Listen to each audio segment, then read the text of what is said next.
2014 के लोकसभा चुनाव नित नए नए रूप दिखा रहा है। अब बीजेपी की सबसे पुरानी सहयोगी शिवसेना ने एमएनएस प्रमुख राज ठाकरे के साथ बीजेपी के पूर्व अध्यक्ष नितिन गडकरी की सांठगांठ की कोशिशों पर अपनी नाराजगी को चुनावी शक्ल दे दी है। उत्तर प्रदेश, बिहार और दिल्ली में बीजेपी और शिवसेना के रास्ते अलग अलग हो चुके हैं। यूपी में ही शिवसेना 20 सीटों पर अकेले चुनाव लड़ेगी। हमने इतना ही ऐलान किया है कि महाराष्ट्र के बाहर शिवसेना चुनाव लड़ेगी। क्यों नहीं लड़ेगी? शिवसेना एक बड़ी पार्टी है, अपनी खुद की विचारधारा है, हमारी ताकत है। महाराष्ट्र में जरूर हमारा गठबंधन भारतीय जनता पार्टी के साथ है। उसका मतलब ये नहीं कि हम राज्य के बाहर चुनाव नहीं लड़ेंगे। हालांकि शिवसेना ने ये जरूर साफ कर दिया है कि वो बीजेपी के पीएम पद के उम्मीदवार नरेंद्र मोदी और पार्टी अध्यक्ष राजनाथ सिंह के खिलाफ उम्मीदवार नहीं उतारेगी।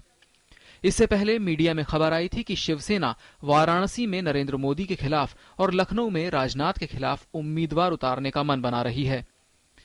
उद्धव के बेटे आदित्य ने ट्वीट कर कहा है कि शिवसेना मोदी और राजनाथ के खिलाफ उम्मीदवार नहीं उतारेगी।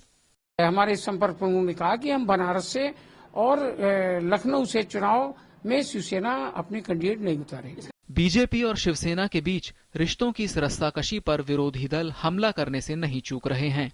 शायद शिवसेना भी भारतीय जनता पार्टी को ज्यादा ताकतवर देखना नहीं चाहती है और इसीलिए उत्तर प्रदेश में और दिल्ली में अगर उम्मीदवार खड़ा कर रही है तो ये साफ जाहिर करता है कि उनके अंदर जो एक आपस में समन्वय होना चाहिए वो नहीं है।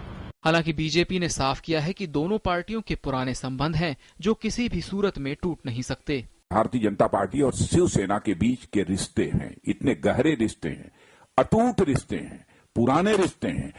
हमारे और शिवसेना के यह रिश्ते किसी भी सूरत में टूट नहीं सकते हैं, यह मैं बात दावे के साथ कह सकता हूं। नितिन गडकरी की एमएनएस प्रमुख राज ठाकरे से मुलाकात पर शिवसेना सुप्रीमो उद्धव ठाकरे काफी बिफरे थे। इसे लेकर उनके तेवर इस कदर तल्ख थे कि पार्टी के महाराष्ट्र प्रभारी राजीव प्रताप रूडी को उन्हें मनाने मुंबई जाना पड़ा। उद्धव ने पार्टी के मुखपत्र सामना में भी खुले तौर पर इस पर नाराजगी जाहिर की थी, लेकिन शिवसेना को भी अपनी सीमाओं का पता है। पार्टी बाला साहेब के निधन के बाद संकट के दौर से गुजर रही है और उसे भी बीजेपी के सहारे की जरूरत है। फिर भी बीजेपी ये भी जताना चाहती है कि वो एमएनएस के साथ उसके रिश्तों को बर्दाश्त नहीं करेगी। चुनाव तक दोनों पक्षों के बीच ये नूरा कुश्ती जारी रह सकती है। शैलेंद्र मिश्र के साथ ब्यूरो रिपोर्ट, डीडी न्यूज।